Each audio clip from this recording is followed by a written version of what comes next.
Please stay tuned for important disclosure information at the conclusion of this episode. Hi, and welcome to The Long View. I'm Amy Arnott, Portfolio Strategist for Morningstar. And I'm Christine Benz, Director of Personal Finance and Retirement Planning for Morningstar. Our guest on the podcast today is Victor Haghani.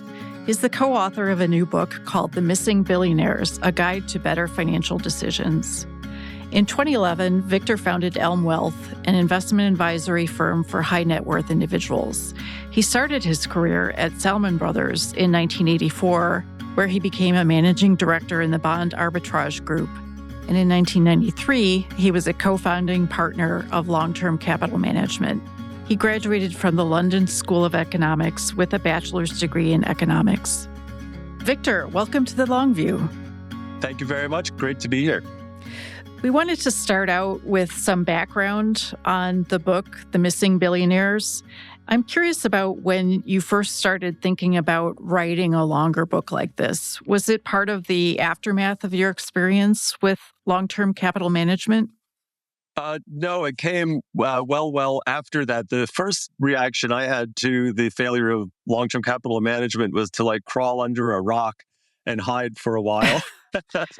And, I spent a lot of time thinking about different things. And the idea really of this book came about when I started to think more and more about a framework that would have been useful while I was at LTCM, but it also coincided with my meeting and becoming partners with my eventual co-author, James White, who were partners in business together. And he had been thinking about the same ideas and so on. And it was like, wow, here we are, both of us thinking about these same things. And not that many other people were at the time. So it came much, much later. But, the idea of the book really was like, wow, this would have been a great book if I had been able to read it in my 20s, along with an admonition to really take it seriously. So, while we think that it was going to fill a gap in the literature of personal finance and household finance, it was also kind of written with our younger selves very much in mind.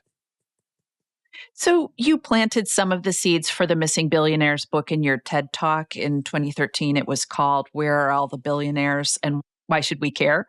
So the title of that speech is based on your calculation that there should be about 16,000 old money billionaires alive today, but there are virtually none on the Forbes 2022 list of 700 U.S. billionaires. So what does that owe to? Does that all come down to bad financial decision-making along the way for these people who were once wealthy and now not so much?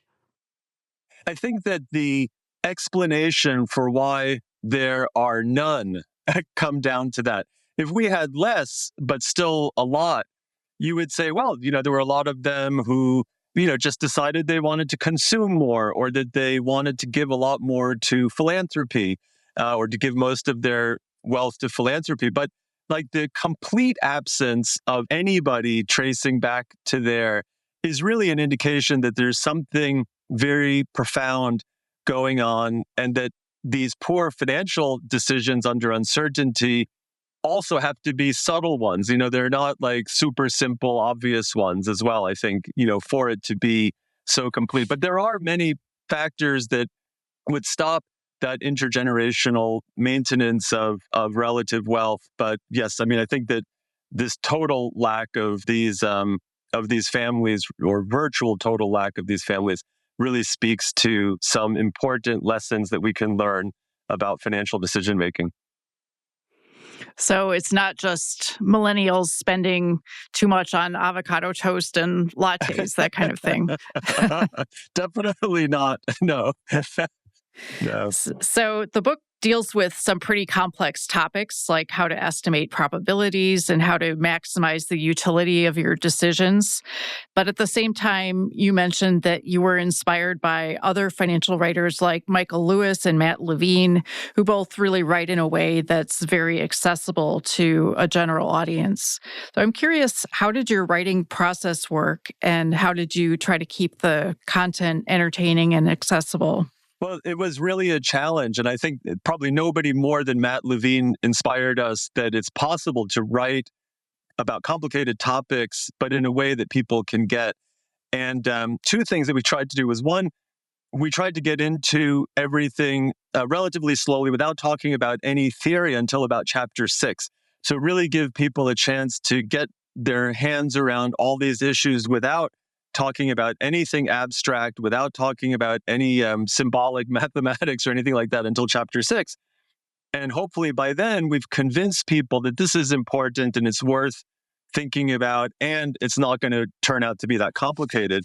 And the other thing that we tried to do is to really just put in lots of stories and anecdotes that really are related to the ideas in there. And we think that that kind of lightened things up. I mean, both James and I had a lot of funny things that happened to us and that we saw over the years. And we try to pepper the conversation with practical and entertaining stories throughout. It's really a book that you don't need to read from cover to cover. You can, dip in and dip out and get the main concepts and then decide how many examples you want to take a look at. And in fact, the whole final segment of the book about puzzles that you can unlock with the ideas in the book, you could skip the whole thing without loss of understanding of the main ideas.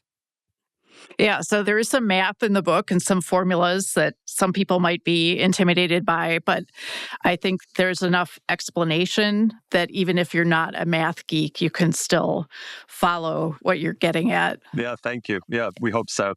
Of course, our publisher told us every equation will have the number of people who buy your book. So I don't think he was right, because we would have only had about 10 readers if that had been the case. So somehow that law of having isn't quite right. So we wanted to delve into some specific aspects of the book. One of the topics that you tackle is investment sizing, position size. Most financial advice available today to the average investor focuses almost exclusively on what to invest in rather than the equally critical question of how much investment is the right amount. So why do you think that people so often ignore that question and move straight to what? Yeah, I think that the what question is where all of the excitement is. What should we buy? Is NVIDIA going to keep going up or not? And is Apple going to rebound or whatever? Like, those are the stories and narratives that are so exciting and attractive to us. And it's a full contact sport. I mean, that stock picking is probably the most competitive sport on the planet, if we count chess as a sport too. So I think that that's where the attention is a lot, and the sizing question just kind of gets left over. Also, to make the sizing decisions, you need to have an idea of your own preferences, of your own level of risk aversion, of your own level of subsistence or basic income that you need. And, you need to have some assessment of the expected return and riskiness of all the different things you can invest in. So I think, that for a lot of people, they just try to short circuit the whole thing, or a lot of advisors just try to short circuit the whole thing and say, okay, if you're kind of an average person, 60-40 equity, fixed income is good for you. If you're young and aggressive, 90-10, or 50-50, and kind of somehow, really, jump over all of that. Whereas we think there's a lot of low-hanging fruit, a lot of low-hanging improvement in welfare that we can get from thinking about sizing. And of course, in the extremes, it's really important, when you could potentially be using leverage, or, there's a lot of decisions where this idea of how much is absolutely critical. It's not just getting an improvement in welfare, it's like really changing your financial situation dramatically by getting it right. Yeah, I think that's a good point. And, one of the things you write about is that, as long as you're in the right neighborhood of an appropriate allocation size, whether you're 65% invested in stocks versus 70 is probably not going to make a huge difference, but it's kind of at the extremes where it can make much more of a difference. Absolutely. It gets really steep the further away you get, but it's kind of flat around reasonable or optimal places. Exactly. That's a good thing to take away in general. Yep. Right.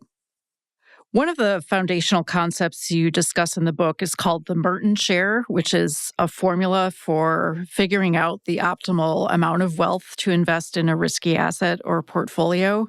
And it actually dates back to a paper Robert Merton wrote back in 1969. But it really never took off outside of academic circles. I'm curious, why do you think that is? Well, I think there's a couple of different reasons. One is that, in its first incarnation, where it came out in this pair of papers, Bob wrote the continuous time version, and Paul Samuelson, his mentor, wrote a discrete version of it. And both papers are pretty inaccessible. But then people, worked more on it for the next, 10 years or so and made it, easier to understand and more realistic. But I think that one thing that happened is that whole area of research kind of got overtaken or overshadowed by the big breakthroughs in option pricing and derivative pricing and all these things, the whole contingent claims sort of literature that was so exciting because it really was like really usable in Wall Street, and that it just eclipsed this earlier work on portfolio choice and lifetime consumption or life cycle financial decisions. I mean, interestingly, 7 or 8 Nobel Prizes have been given out for life cycle investing research to Samuelson, Merton, Modigliani, and others. But yeah, just couldn't make that jump into the mainstream. And of course, a big part of it is as soon as you talk about expected utility or, talk about a person's utility curve, people's eyes can glaze over. And we hope that in our book, we've tried to really make all of those ideas more accessible, more practical for people to implement. Well, can you discuss when you say expected utility, what does that mean? Just to make sure that all of our listeners are following along here too. Well, what we care about is not how much money we have, but we ultimately care about what our money can do for us to make us happy, to either be spending it on ourselves or to be giving it to others as either to our family or to philanthropy. So these are like the 3 main things we can do with our money. Maybe they're the only things we can do with our money because I don't think that counting it should count as a real use of our wealth. So then we have to think, well, okay, how happy, how much satisfaction, how much welfare does spending our money on these different objectives bring to us? And, what we generally find is that this utility curve that's mapping wealth or spending into happiness, that curve is concave. In other words, it's like curving, it flattens out the more wealth or the more spending you do because we have a decreasing marginal improvement in our welfare with higher spending or wealth. It's like, okay, in the book we talk about it, we say, well, if you like gummy bears and you have a couple of them, that's great. The next 2 are going to give you less enjoyment than the first 2, and the 50th and 51st one are going to give you really a lot less satisfaction than the first 5 or 10. And that decreasing or diminishing marginal utility of consumption or wealth is what makes us risk averse. And it's what we have to take into account when we're making these financial decisions under uncertainty. So that's really all that's meant by a utility curve, is that we're risk averse because making more money or spending more money generally brings us less of an improvement in our welfare or happiness than the same amount of decrease would decrease our happiness by. Another theme that kind of runs through the entire book is the fact that making sizing decisions with the goal of maximizing expected wealth rather than expected utility can really lead to bad results and disastrous results in some cases. Can you walk us through why that is and how the variance of the investment and your personal degree of risk aversion should also come into play?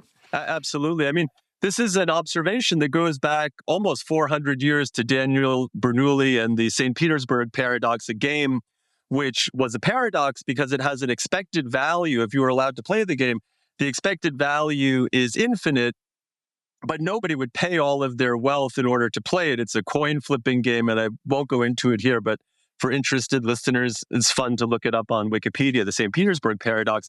We like to illustrate the idea with a more kind of reasonable, still abstract a little bit, but more reasonable thing. Imagine that you're allowed to flip a coin, which has a 60% chance of landing on heads. So it's not a physical coin, but like a computer digital coin. And every time you flip it, has a 60% chance of landing on heads, 40 on tails. And you can invest as much of your wealth as you want to on each one of these coin flips. And you get to do it, say, 25 times. Well, the question is, what strategy should you follow? And should you have an objective of trying to maximize your expected wealth?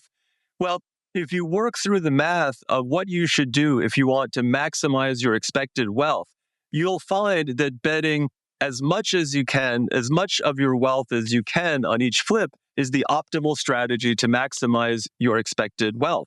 But clearly, betting 100% of your wealth on every flip for 25 flips is almost definitely going to wipe out all of your wealth. And nobody would want to do that because all you need to flip is one tails and now you don't have any money left. But that gives you the highest expected wealth. And so as soon as we realize that, we see that, that's not a good objective, that maximizing expected wealth, the expected value of our wealth, the probability of each outcome times how much wealth you'd have in that outcome, that can't be the right thing to do. And what we find is that, just by exploring this coin flipping kind of toy example, is that there's going to be a fraction of your wealth that you would want to bet that kind of maximizes your comfort with the range of outcomes. And that is how you can calibrate your degree of risk aversion. If you had no risk aversion at all, you would want to bet all of your money on every flip every time. And that's why we don't think that really anybody should have or does have zero risk aversion, although the famous case of Sam Bankman-Fried claiming that he was risk neutral and had no risk aversion at all, well, it seems that maybe he did behave that way, but if you do behave as though you have no risk aversion, you will very likely go bust with a very, very high probability in a very short period of time. So as we think about what's the optimal amount that we want to bet of our wealth on each one of these coin flips, that helps us to calibrate our degree of risk aversion. And what we find is that the amount that we're willing to, the optimal amount that we want to bet on some opportunity is proportional to how attractive it is, what the odds are in our favor. But it also is proportional to the risk that's involved in that investment or that gamble. And what we also find is that, well, as the attractiveness goes up, we want to bet more and more kind of in a proportional way. But as the risk goes up, we want to bet less and less, but in a quadratic way, in a squared way. So risk increases in risk bite more quickly than increases in expected return. So you have a section in the book about lifetime spending and investing, and we wanted to delve into that. Mm-hmm. Individuals now need to answer questions that they mostly didn't need to think about in the days of employer-provided pensions, including making decisions today that incorporate planned decisions for the future. So why do you think it's especially difficult for people to think that way? Well, I think that making disciplined, consistent decisions over decades is really difficult. Like if you could compress your whole decision making into a few hours, you would probably be able to act quite rationally. But when it's really spread out over a long period of time and your psychology is changing and you're just evolving as a human being, I think it's really hard to maintain a consistency over a long period of time, that at some point you kind of lose that discipline. It's just hard to maintain it over a really long period of time. I think also that people are just not aware of these frameworks very much. So, people tend to take it 1 year at a time and don't have a long-term plan or see how things could all come together in a long-term plan. So I think part of it is also just awareness and education as well. One of the bigger challenges that people face during their lifetime is figuring out how much to spend during retirement. And you write that if you're trying to figure this out, the optimum amount of spending each year has to be proportional to the portfolio value. So if the portfolio goes up by 10%, you would want to increase your spending by 10% and vice versa. But at the same time, a lot of people really have a strong preference for keeping their spending as smooth as possible over time. So are those two goals in conflict? And how do you think advisors can help harmonize them? I think that those two things that you just discussed are kind of the same thing. And the two things that are in conflict are that, one, people want as smooth spending as possible. They want to have smooth consumption over their lifetime, more or less. So that's one goal that they have, or that's one thing that's good. And the other thing that's good is having more consumption over their lifetime. So we want our consumption to be smooth and we want it to be big or bigger and bigger, right? As big as it could be. And those two things are basically in conflict with each other because the only way to get more spending over your lifetime, assuming that you're in retirement and that you don't have control over your labor income, that is, the only way to get to be able to spend more is to take more investment risk. And so that's really where the conflict is, that it's like, if I take more investment risk, I can expect to be able to spend more, but my spending is going to be less smooth. If I want my spending to be totally smooth, I have to have a risk-free or relatively risk-free portfolio. And those two things are in conflict with each other. And those two things give us a trade-off that tells us that there's going to be some optimal amount of risk to take so that the amount of spending that I get is trading off against the variability of the spending. I don't want variability. I do want more money. And those two things take us to an optimal place. Can you talk about time preference, the idea that people want money now versus waiting until later? And how should that affect spending in retirement? Well, time preference is a really fascinating topic. I didn't realize how much research and writing there was on it. We found a whole book on time preference as we were doing our research that was fascinating, with a bunch of philosophers contributing articles where the philosophers were talking about sort of the arbitration between today me and me 10 years from now. Like, who is this Victor 10 years in the future? I don't know that guy. We're kind of linked together somehow, but it's really some fascinating and mind-bending stuff in this whole place. But, in general, the idea of time preference is that people generally value spending and enjoyment today more than they do in the future. It's the famous marshmallow test when we're kids, maybe the famous marshmallow test that is like a great time preference example, where it's like, give me that one marshmallow now. I don't want to wait some period of time to get the two marshmallows. I'll just take one now and enjoy it.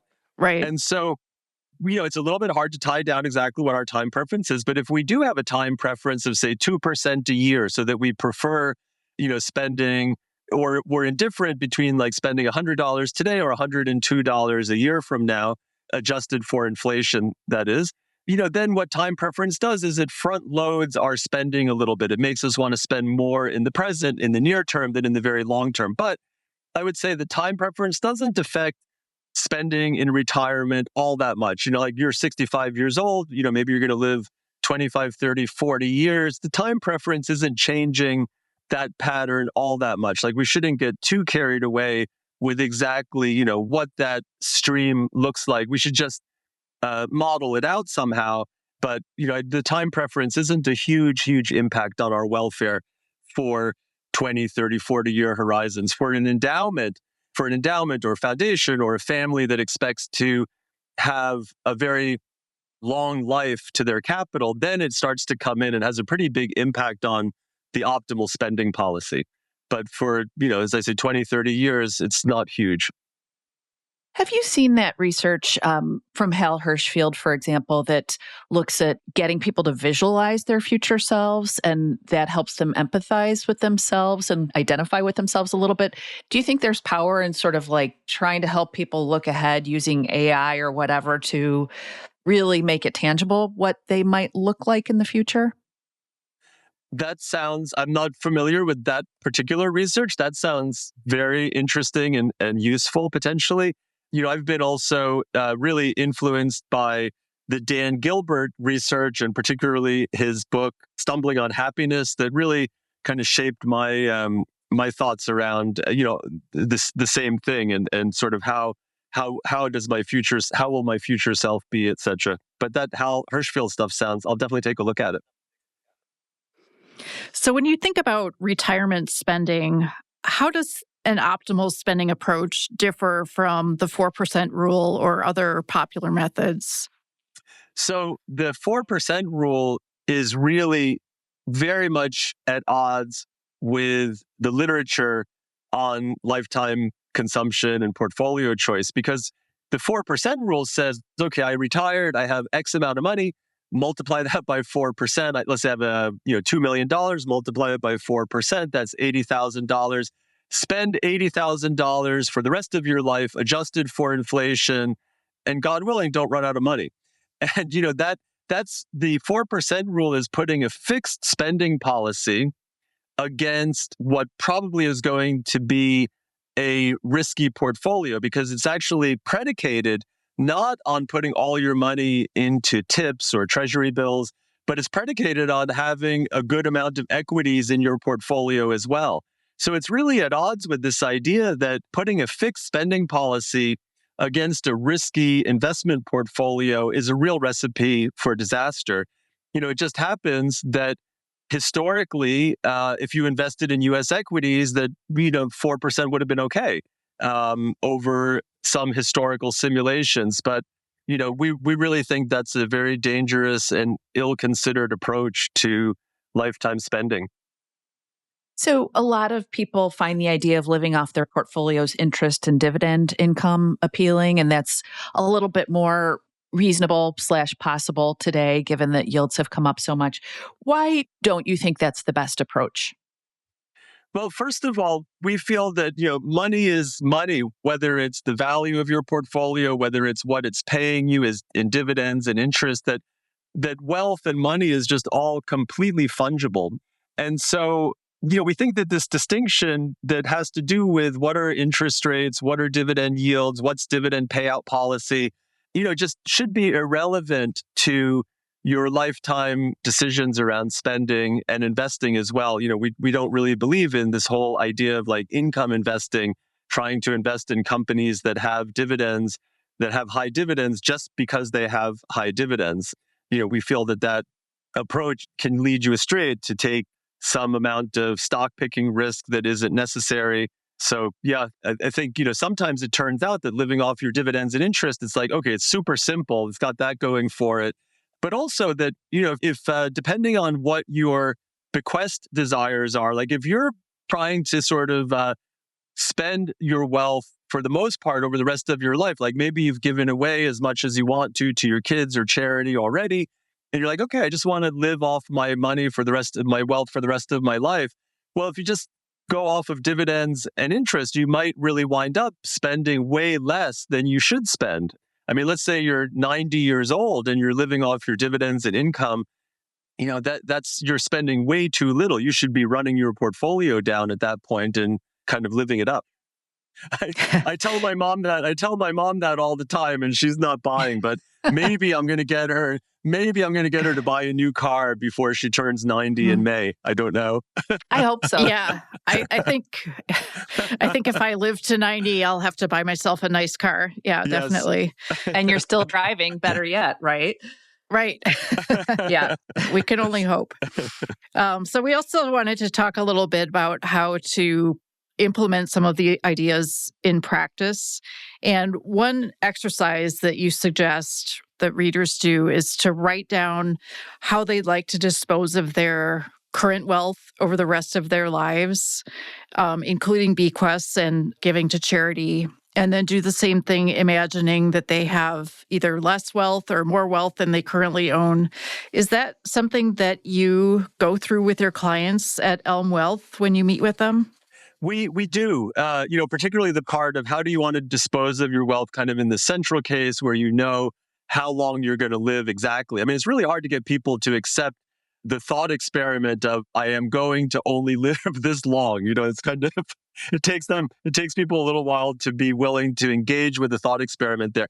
But no, we do that. And we find that people find that really useful, a very useful and practical exercise. And, and thinking about how it changes in an up and down scenario helps to calibrate the risk aversion as well.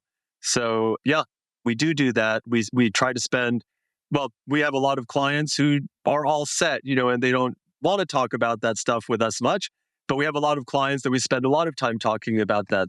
And when we do, we really like that approach for having them really thinking clearly about their bequest priorities. So you write about why it makes sense to use the cyclically adjusted earnings yield, which is equal to 1 over CAPE as a forecast of the long-term real return of a broad equity market. Right now, that suggests real returns of about 3% in the US, which is much lower than what most investors are used to.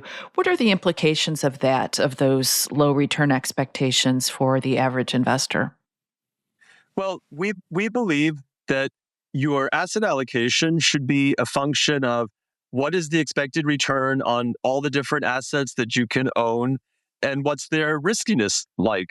And so looking at US equities and kind of feeling that they have something like a 3% long-term real return over a very long horizon, and recognizing that, say, 30-year tips are right around 2%, is saying that if you own US equities, you should expect to make about 1% more than a relatively safe asset with a comparable payout in terms of it being inflation adjusted. And that's really low. And we think that as a result, that people probably shouldn't have all that much invested in US equities. Then there's the risk component to it. We're kind of in a relatively low risk or low volatility state. So that might bump up how much you're willing to own of US equities. But if we go back into a higher volatility state, you'll really want to own very little US equities at all, I would say. Fortunately, the rest of the world looks a lot more attractive than that. And so, despite, and we'll talk about this maybe later, but despite the incredibly disappointing returns of non-US equities relative to US equities, we think that for long-term investors, they offer, a much more attractive return and should be a bigger part of one's portfolio. So are you actually overweighted in US equities with your clients? No, we're still underweight. We're very close to a neutral weight for U.S. equities because this very low expected excess return is kind of being offset by being in this low risk environment. So those two things are kind of offsetting. So we're just a little bit underweight U.S. equities, and then we're overweight non-U.S. equities, and we're close to client baselines for overall equity exposure relative to fixed income. So going back to the importance of taking volatility into account, you have kind of a funny section of the book where you imagine a Seinfeld episode where George Costanza, he buys both a 3x leveraged long ETF and a 3x leveraged short ETF, and he thinks it's a can't lose bet. But he actually ends up, a year and a half later with one down 20% and the other fund is down almost 50%. And basically that's from the negative impact of leverage. Can you explain more about why leverage is so toxic and damaging? That's right. I think that, it's risk that eats returns. We want to have the highest compound return, all else equal. We want the highest compound return on the growth of our wealth as possible. But the more risk that we take, the more that will eat into the compound return. And so the more we invest in something attractive, the expected return is going up. But the more we invest, the more that risk is eating into the compound return. So, the easiest illustration of this is, imagine something that, goes up 50% one year and down 50% the next year. That's purely, the average return was 0, plus 50 and minus 50, but you're left with a 25% loss over the 2 years. And that volatility drag, the fact that compound returns are hit by the volatility in returns, is kind of the central idea here. And leverage is allowing us to take so much risk to the S&P here that even though the S&P went up a little bit over this George Costanza trade period, which, by the way, it wasn't even George's idea, it was Kramer's idea in our make-believe scenario, which makes it a little bit more understandable how it went wrong. But the market was actually, the S&P was up a little bit over the period that George invested, but his 3 times leverage long position in the S&P lost 20% because all that volatility, let's say the S&P has 20% annual volatility, but now you leverage it 3 times, so it's like 60%. So now it's like, imagine it's similar to our up 50, down 50, except here is like up 60, down 60. That volatility drag is so big that it wound up generating a negative compound return, even for the leverage long ones. So it's really interesting just how much leverage or just taking too much risk really eats into our compound returns, and that's how we get to some optimal level of exposure that we want on our investing. That's sort of very integral in answering the how much question, because our expected return is going up linearly with position size, but the cost of the risk, whether it's cost to the compound return or cost to our expected utility, is going up with the square of risk. It's going up exponentially. And so, that's how you wind up getting this nice, inverted parabola that has a maximum point where it's the optimal sizing of the investment. So we did want to delve into long-term capital management, which you referenced at the beginning of the conversation. Most of our listeners are probably familiar with what happened there. I know it was a kind of a seminal event for me when I was a young analyst. It was the biggest hedge fund launch ever at the time and was initially successful in its first 5 years. But the fund then lost $4 billion in a very short time period in 1998, was eventually bought out and recapitalized by a group of 14 banks, and then eventually liquidated. You've written that your time there was a life-changing experience that led you to question and revise much of the way you thought about the economy, markets, and investing.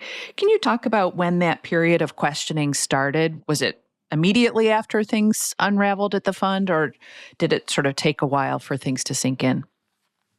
It took time. I mean, certainly, in the direct aftermath, the partners that stayed behind were working for this consortium of 14 banks, and we were tasked with liquidating the portfolio, hopefully at a profit for the banks, but to liquidate it and to move on so the banks didn't need to worry about it anymore.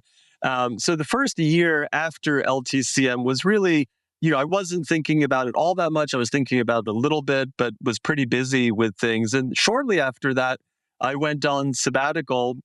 And maybe another year later, I went on basically a 10-year sabbatical.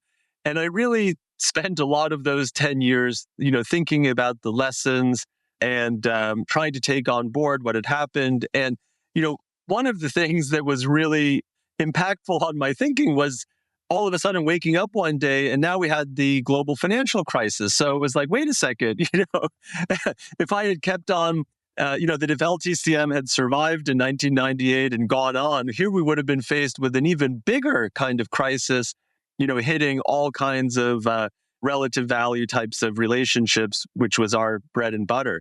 And so, I would say that my thinking really has been reshaping and being reformed, almost over the last, 20 odd years or 25 years since LTCM. And it's a shame that there was so much pressure on certain people to write about LTCM within the first few months after the collapse. So probably one of the most read books on LTCM is the Roger Lowenstein book, When Genius Failed. There was also a Nick Dunbar book called Inventing Money. And both of those were written within a year. They were racing to press to write something. And, that's fine. It was, people, there was demand to read about it. But, I think that it would have been, in terms of getting more lessons out of LTCM, I think that having more time to think about things and for everything to settle in would have been valuable. I mean, I think that very few lessons have been learned from LTCM, as far as I can tell, around the system. I mean, over the last 25 years, we've continuously had highly leveraged hedge funds doing relative value trading ever since LTCM. I mean, part of that was that right after LTCM, those investments were so profitable that they gave a huge boost to anybody that was still able to invest in them post 1998. And so it made people like, oh, this is actually a pretty attractive thing as long as you don't follow the path of LTCM. So we've had leverage relative value trading for the past 25 years in bigger and bigger and bigger size. We know that liquidity in the market has been going down and down and down, as a result of the Volcker rule and Dodd-Frank and all that. And we also just see people continuing to just have massive skin in the game, which I know is a topic that we're likely to touch on shortly. Yeah, so I think you alluded to this earlier, but you wrote that you had about 80% of your family's personal wealth invested in the fund, although you also had, sufficient assets set aside, it sounds like, so that you were able to go on a pretty long sabbatical afterwards. Mhm. So, in thinking back to how much you allocated to the fund, was that an issue where you were trying to maximize wealth instead of utility? Or did you underestimate the potential risk of the fund strategies? I think that first of all, I think that I was adrift, that I didn't have a really great framework, but the best thing that I could come up with was like an idea of I want to maximize my wealth subject to having enough money to not be bust if everything goes wrong. And I think that was just a really bad objective function to have. It was sort of almost nonsensical. Because if you do that, if that really is your objective function, I'm going to try to maximize my wealth subject to keeping some money here on the side. Well, what that really is you're back to what we were talking about earlier, that if somebody came to me with a 60-40 coin, I should have said, okay, I'll bet all my wealth on heads for the 80% of my money that I'm not putting off to the side. And I would keep doing that, probably I would keep doing that until they stopped letting me do that or I lost all my money. And that would have been nonsensical. I wouldn't have done that. But, I'm saying that that's the implication of kind of the framework that I was more or less operating with. I don't particularly think that we underestimated the potential risk of the fund's strategies. We had seen lots of crises happen. I mean, we knew that there was a chance that the probability of a collapse of LTCM, we would never have put that at zero or effectively at zero. We would have always had a small but still impactful probability of that happening, which I think makes my decision all the more sort of questionable or bad. We wanted to ask about your current firm, Elm Wealth, which you started in 2011. Your investment advisory fees there are extremely low, just 12 basis points versus a 1% industry average for people with $1 million accounts.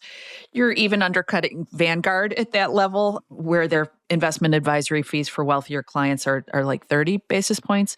So across the industry, we haven't yet seen that much pressure on investment advisory fees. Why do you think that is? I think that in many cases, investment advisory fees reflect a very high touch relationship. And, I think that our client base at Elm is kind of lower touch. It's higher net worth. We hope that that will change over time and we'll be able to help clients of all levels of wealth and whatever stage in life they are. But currently, we have, pretty relatively high net worth. We have $1 million minimum, and our clients are like generally very sophisticated. There are a lot of them are from the financial industry. A lot of our early adopters, are very, financially savvy. And so they require a lower touch. They really embrace, in many cases, we just feel like we're investing the way that they would invest if they were doing it themselves. And so, there's a lot of sort of sympathy between us and our investor base. So that allows us to keep the fees low. And the genesis of Elm itself was, me wanting to invest like this for my family. Then some of my friends say, well, Vic, if you're going to do it in a more formal way, we'd love for you to manage some of our money. So to begin with, it was like managing money for my family and friends. And when I thought about what the right fee should be, I thought, well, what would I be happy to pay as a fee if one of my friends were doing Elm and I were one of the clients, one of the friends and clients? And that's kind of where the 12 basis points came from. But also it just made sense to me that, Vanguard was able to charge, back then they were like charging, say, 8 basis points on something like their US equity index fund that was managing, 4,000 individual stocks and corporate actions and all this crazy stuff, that 12 basis points really felt like that's where the market should be. That what I felt that what we were doing at Elm was easier than what Vanguard was doing with, some of its big index funds. And, if you really delve into like what's involved in running one of these big index funds with lots and lots of stocks, it's amazing that, obviously they do it also because they have such scale. But all of those reasons kind of led to the 12 basis points. And I think that now that it's 12 years on from our start, things are kind of moving there a little bit, but not quite. I mean, Betterment and Wealthfront, I think, are still around 25 to 30 basis points, and I think they do less. There's less human touch than with us. But anyway, well, it's interesting that advisory fees have not come down by more, but I do think part of it is, in many, many cases, is really an expensive thing to provide. So in terms of the investment strategy at Elm Wealth, you use a dynamic asset allocation approach that builds on a lot of the research you discuss in the book. So you start with a baseline allocation and then adjust your equity allocation based on the current risk premium and the level of risk in the market. Is there positive or negative momentum? So you show some back-tested results for this approach in the book. But, in looking at Morningstar's tactical asset allocation category, for example, which is measuring mutual funds and ETFs, it seems like this approach really hasn't worked for most portfolio managers. And so I'm curious, how do you square, the good back-tested results with what seem to be pretty bad results in practice for funds and ETFs? A few different things. I think the first one is that we're not aware of anybody out there that's doing a purely algorithmic, very low fee approach. So people have higher fees and there's more subjectivity in the asset allocation process that they bring to it. And it might be that a simple rules-based approach is actually better than, trying to do it, with a more subjective human input to the whole thing. It also is probably the case that it depends a lot on also the time period. Like it's, the last 12 or so years or the last 10 years has not been a great time to be doing any kind of dynamic asset allocation because the US market has just more or less been going up in a pretty straight line, even though on average, the expected return relative to safer assets hasn't been very high on average over that whole time. And so it kind of depends on what horizon you're looking at in terms of this. But also, I would say that, in the case of our clients, that we find that many of them are just attracted to the logic and sensibility of the idea that you should scale your asset allocation according to expected returns and risk. And they're pretty comfortable with that as their baseline investing. Even when a more static approach would have done better, they realize that this is a sensible and logical way to invest. And so as long as they feel that it has kind of made sense over really long periods of time, they're at peace with living with underperformance relative to a static baseline over multiple years or even a decade. So for our last question, we wanted to ask you about a quote that you end the book with. That quote's from Milton Berle, and it's, "Money can't buy you happiness, but it helps you look for it in a lot more places." So has your perspective on money and happiness changed since you first started your career? It really has. I think that the LTCM experience and living through that and then realizing, I was pretty unhappy, but my happiness level kind of drifted up more towards an equilibrium was one really seminal experience that I had that shaped how I feel about these things. And as I mentioned earlier in our discussion, there's been a bunch of books that explore happiness and the relationship between happiness and not only money, but lots of other situations and circumstances in your life. And many of those books have been excellent, but if there's one in particular that really affected me a lot, it's Dan Gilbert, the Harvard psychologist's book called Stumbling on Happiness, which draws on a lot of research that he and others have done that really helped me to have a much more optimistic outlook on our ability to control our happiness and to make choices that are sensible and that can increase our happiness over time once we become more self-aware. And, anyway, I thought definitely it's something that as soon as you turn to questioning what drives your happiness, you're more than halfway to an improvement because there's lots of great research and resources out there to help you think it all through. Well, Victor, thank you so much for all your time today. I feel like we could probably spend another 1 or 2 hours at least talking to you. There's so much great material in the book that's very thought-provoking.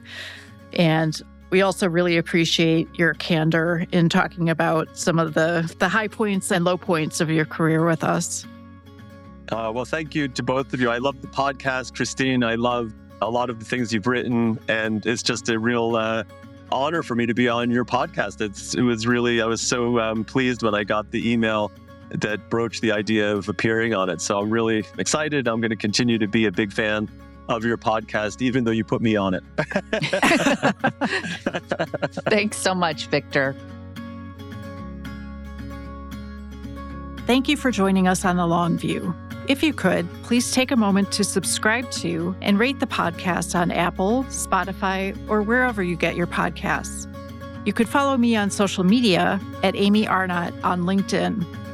And at Christine_Benz on X or Christine Benz on LinkedIn. George Cassidy is our engineer for the podcast, and Carrie Gretschek produces the show notes each week. Finally, we'd love to get your feedback. If you have a comment or a guest idea, please email us at thelongview@morningstar.com. Until next time, thanks for joining us. This recording is for informational purposes only and should not be considered investment advice. Opinions expressed are as of the date of recording. Such opinions are subject to change. The views and opinions of guests on this program are not necessarily those of Morningstar Inc. and its affiliates. While this guest may license or offer products and services of Morningstar and its affiliates, unless otherwise stated, he or she is not affiliated with Morningstar and its affiliates. Morningstar does not guarantee the accuracy or the completeness of the data presented herein.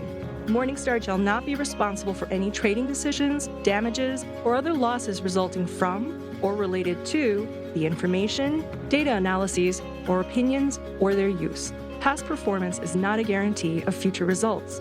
All investments are subject to investment risk, including possible loss of principal. Individuals should seriously consider if an investment is suitable for them by referencing their own financial position, investment objectives, and risk profile before making any investment decision.